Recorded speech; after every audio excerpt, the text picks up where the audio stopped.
6 মাসের পর বাচ্চাদের পছন্দের একটি খাবার এই পিউরি। আপেল আর মিষ্টি আলুর সুস্বাদু পিউরি। এর জন্য মিষ্টি আলু ধুয়ে খোসা ছাড়িয়ে ছোট ছোট টুকরা করতে হবে।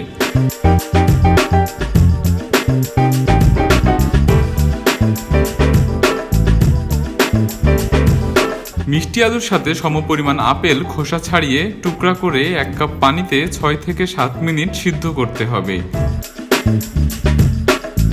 চাইলে দুটি আলাদাও সিদ্ধ করে নিতে পারেন।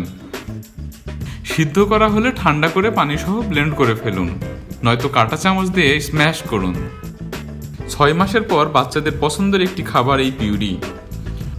লবণ বা চিনি দেবার প্রয়োজন নেই, তবে খেয়াল রাখবেন আপেলটা যেন মিষ্টি হয়। টক আপেল হলে পিউরি সুস্বাদু হবে না।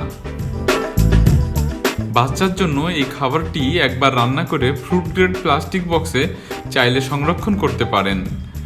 নর্মাল ফ্রিজে রাখলে 2 দিন, আর ডিপ ফ্রিজে চাইলে 3 মাস পর্যন্ত রাখতে পারেন। পরে ফ্রিজ থেকে বের করে ওভেন বা চুলায় গরম করে বাচ্চাকে খাওয়াতে পারেন। তবে ফ্রিজ থেকে বের করার পর একবারই খাবার গরম করা ভালো।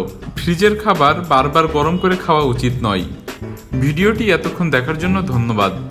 আমাদের ভিডিওগুলো নিয়মিত দেখার জন্য সাবস্ক্রাইব করুন লাইভ অ্যান্ড লিভিং এর ইউটিউব পেজে।